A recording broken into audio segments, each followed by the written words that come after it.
पुण्यातील नारायणगावमध्ये भाजपच्या कार्यकर्त्यांनी अजित पवारांना काळे झेंडे दाखवले। अजित पवारांच्या जनसन्मान यात्रेत भाजपच्या माजी जिल्हा परिषद अध्यक्ष आशा बुचके यांच्यासह कार्यकर्त्यांनी काळे झेंडे दाखवले। यावेळी कार्यकर्त्यांनी जोरदार घोषणाबाजी केली।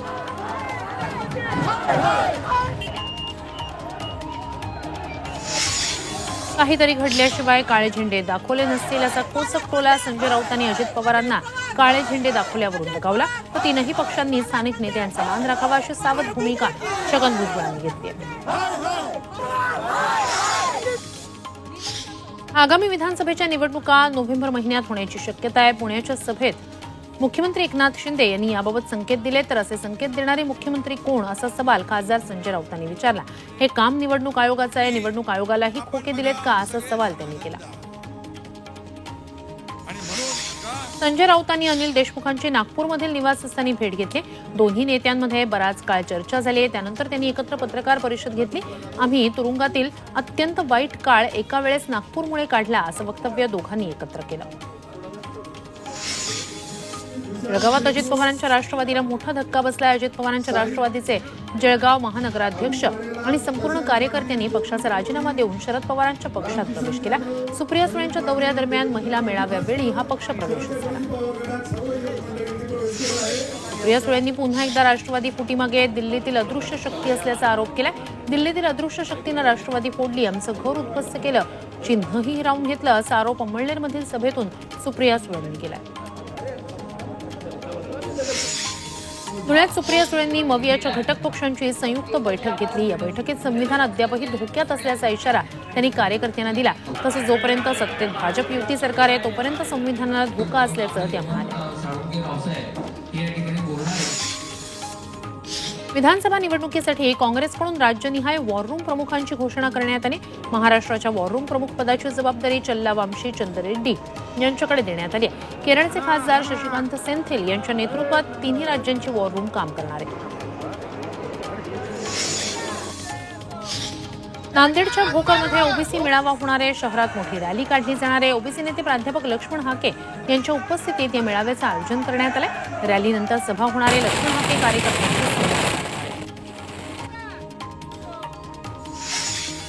इंदापुरात आज हिंदू जनाक्रोश मोर्चा होणार आहे। दुपारी 12 वाजता भाजपचे आमदार नितेश राणेंच्या उपस्थितीत मोर्चाचं आयोजन करण्यात आलंय। दरम्यान आमदार नितेश राणेंना इंदापुरात येण्यास काही राजकीय नेत्यांनी आणि सकल मराठा तरुणांनी विरोध केलाय। साताऱ्यात आज लाडकी बहीण योजनेतील लाभार्थी महिलांसाठी कार्यक्रम होणार आहे। मुख्यमंत्री एकनाथ शिंदे, देवेंद्र फडणवीस, अजित पवार आणि शंभूराज देसाई उपस्थित राहणार आहेत। शहरातील सैनिक स्कूल मैदानावर हा कार्यक्रम पार पडणार आहे। या कार्यक्रमाला जवळपास 50,000 महिला उपस्थित राहण्याची शक्यता आहे।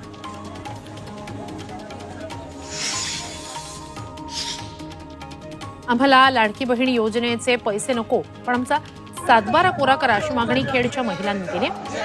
खेडच्या काळूस इथल्या महिलांनी अजित पवारांना राख्या बांधत ही मागणी केली। 7/12 कोरा करण्यासाठी काळूसच्या महिला बेमुदत उपोषणाला बसल्या। वर्धा जिल्ह्यातील आष्टीमध्ये भूमिपूजनापूर्वी कोनशिलेची अज्ञाताकडून तोडफोड करण्यात आली। आज पालकमंत्री सुधीर मुनगंटीवार आणि भाजप आमदार दादाराव केचे यांच्या हस्ते भूमिपूजन होणार होतं। मात्र भूमिपूजनापूर्वीच कोनशिला तोडल्यानं भाजप आक्रमक झाली। पुण्यातील विश्रांतवाडी ड्रग्ज प्रकरणात मोठी अपडेट समोर आली आहे। गुजरातच्या जंबूसारमधून गुन्हे शाखेनं आणखी एका तरुणाला अटक केली। असलम मर्चंट असं त्याचं नाव आहे। मर्चंट हा देखील एमडी ड्रग्जची खरेदी विक्री करत असल्याचं आढळून आलंय। नालासोपाऱ्यातील हत्या प्रकरणात 6 वर्षापासून फरार असलेल्या आरोपीला अटक करण्यात आली। तुळस पोलिसांच्या गुन्हे शाखेनं ही कारवाई केली। 2018 मध्ये एका पादचाऱ्याची लूट करण्याच्या हेतून हत्या करण्यात आली होती। त्या आरोपीला आता ताब्यात घेण्यात आलं। नाशिकमध्ये एका 7 वर्षाच्या मुलाची अपहरण करून हत्या करण्यात आल्याचं समोर आलंय। चांदवडच्या वडनेर भैरवमध्ये मोलमजुरी करणाऱ्या व्यक्तीचा 7 वर्षीय मुलगा 3 दिवसापासून बेपत्ता होता। दरम्यान एका संशयिताला ताब्यात घेतलं असता त्यानं मुलाचा खून केल्याची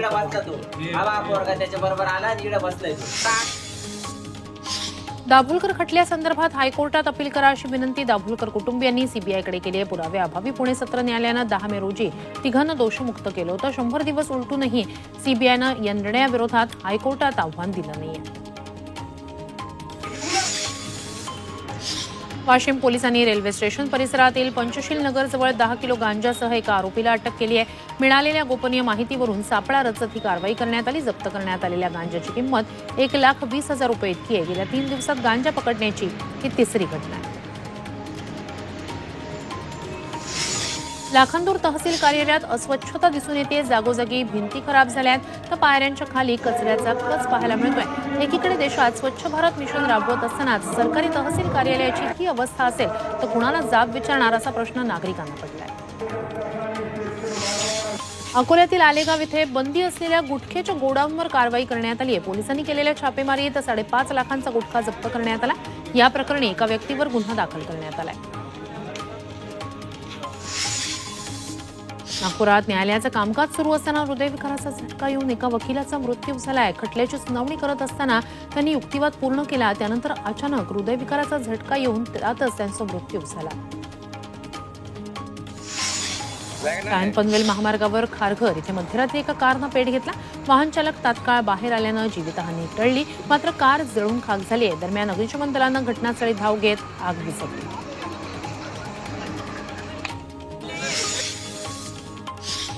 मुंबईतील कोस्टल रोडचा 4था टप्पा पूर्ण होण्याची प्रतीक्षा अजून 4 महिने वाढली आहे. डिसेंबरपर्यंत हा कोस्टल रोड वाहतुकीसाठी खुला होणार अशी माहिती समोर येते. त्यामुळे दक्षिण मुंबई ते वांद्रे रस्त्यावरून सुसाट जाण्यासाठी प्रवाशांना काही काळ वाट पाहावी लागणार आहे.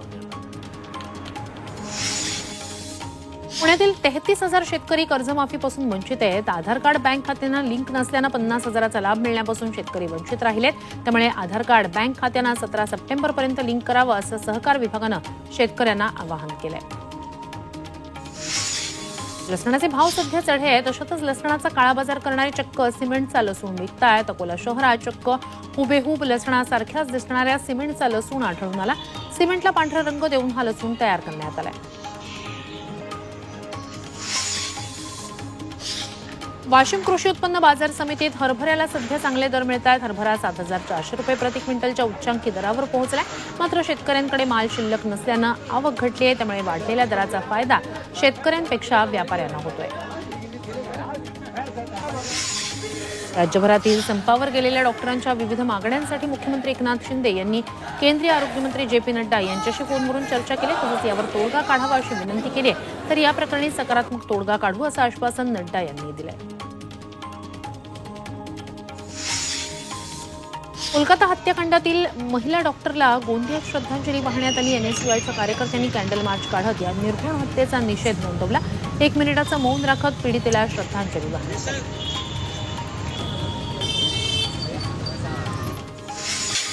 राज्यात आज पावसाचा इशारा देण्यात आलाय. पावसानं दडी मारल्यानंतर राज्यात पावसाला पुन्हा एकदा पोषक वातावरण तयार होत आहे. आज दक्षिण कोकण, मध्य महाराष्ट्र, मराठवाडा आणि विदर्भात विजांसह पावसाचा येलो अलर्ट देण्यात आलाय. पुण्यात काल रात्री जोरदार पाऊस झालाय. कात्रज, हडपसर या उपनगरांमध्ये मुसळधार पाऊस बरसलाय. त्यामुळे अनेक ठिकाणी पाणी साचल्याचं पाहायला मिळालं. वाहतूक कोंडीही झाली होती. आजही पाऊस पडणार असल्याची शक्यता आहे. सातारा शहरावर आज पहाटे धुक्याची चादर पसरल्याचं पाहायला मिळालं. रात्रीच्या पावसानंतर साताऱ्यातील वातावरण आल्हाददायक झालंय. यवतेश्वर घाटातून सातारा शहरावर पसरलेली ही धुक्याची चादर अक्षरशः डोळ्याचं पारणं फेडणारी ठरते.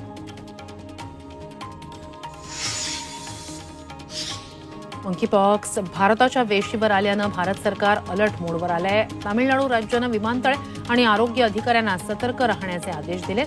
बाहेरच्या देशातून आलेल्या सर्व प्रवाशांचं स्क्रीनिंग करण्यात येत आहे.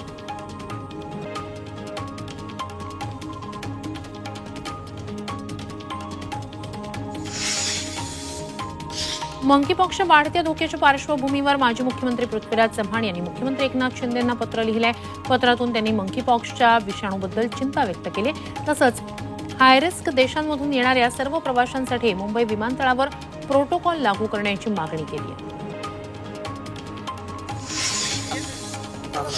नाशिकच्या अंकाई किल्ला परिसरात अखेर संपले. या बिबट्याला यश आलंय. अंकाई किल्ल्याला लागून असलेल्या वंजारवाडी शिवारात बिबट्याला पकडण्यात आलं.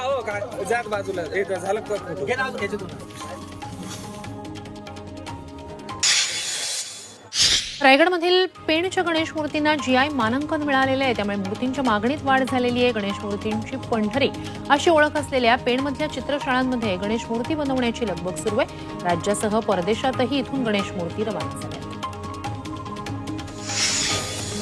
नाशिकच्या त्र्यंबकेश्वरमध्ये दर्शनासाठी पहाटेपासूनच मोठी गर्दी झाली आहे. उद्या श्रावणी सोमवारच्या निमित्तानं पहाटे 3 वाजता मंदिर उघडतं.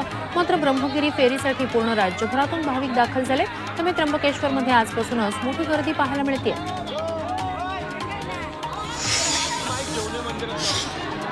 म्हाडाचा अर्ज कसा करायचा यासाठी खास 1 दिवसाचा वेबिनार पार पडणार आहे. म्हाडाच्या मुंबई गृहनिर्माण आणि क्षेत्र विकास मंडळातर्फे उद्या 19 ऑगस्टला दुपारी 12 वाजता लाईव्ह वेबिनार आयोजित करण्यात आला.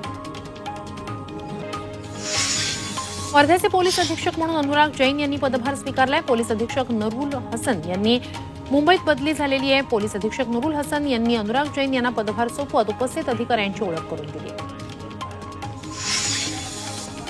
सिंधुदुर्ग जिल्ह्यातील देवगड तालुक्यातील ऐतिहासिक विजयदुर्ग किल्ला जागतिक वारसा स्थळ म्हणून नोंद होणार आहे. युनेस्कोची एक टीम ऑक्टोबर महिन्यात विजयदुर्ग किल्ल्याला भेट देऊन पाहणी करणार आहे.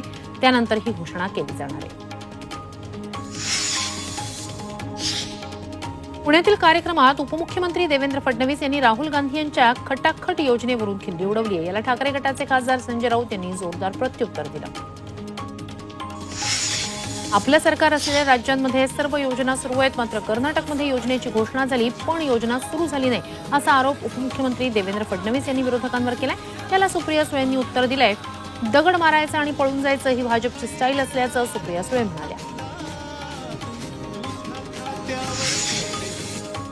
आगामी विधानसभा निवडणूक होईपर्यंत सरकारला महिलांच्या खात्यात 10,000 रुपये द्यायचे आहेत असं आपल्या ऐकण्यात आल्याचं खासदार सुप्रिया सुळे म्हणाल्या.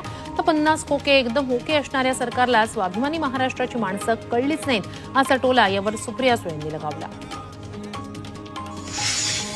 खासदार सुप्रिया सुळे यांनी लाडकी बहीण योजनेच्या रकमेवरून सरकारवर आरोप केले. त्यानंतर भाजपच्या महिला प्रदेशाध्यक्ष चित्रा वाघ यांनी सुप्रिया सुळेंवर जोरदार हल्लाबोल केला.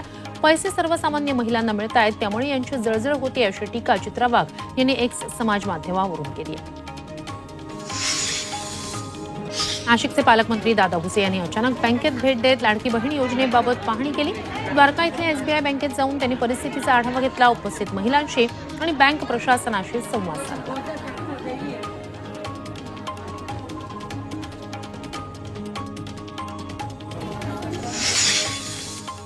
मुख्यमंत्री एकनाथ शिंदे यांच्या 20 ऑगस्टच्या कोल्हापूर दौऱ्यावेळी निदर्शनं करणार असा इशारा शक्तीपीठ महामार्ग विरोधी संघर्ष समितीनं दिलाय. महामार्ग रद्द केल्याशिवाय मंत्र्यांना कोल्हापुरात पाय ठेवू देणार नाही, असा इशाराच समितीनं दिलाय. जुन्या पेन्शनच्या मागणीसाठी कोल्हापुरात कर्मचाऱ्यांनी विराट मोर्चा काढला. हजारो कर्मचाऱ्यांच्या उपस्थितीत जिल्हाधिकारी कार्यालयापर्यंत हा मोर्चा काढण्यात आला. 2005 पूर्वी जी पेन्शन योजना होती ती कायम करावी अशी मागणी आंदोलकांनी केली.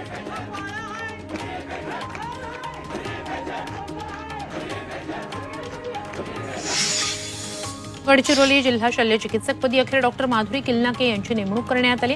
या पदावर नियुक्ती केलेल्या डॉक्टर अनिल घुडे यांच्यावर भ्रष्टाचाराचे आरोप असल्यानं काँग्रेसनं आंदोलन केलं होतं. अखेर या प्रकरणी त्यांची विभागीय चौकशी सुरू करून किल्लाके यांची या पदावर नेमणूक करण्यात आली.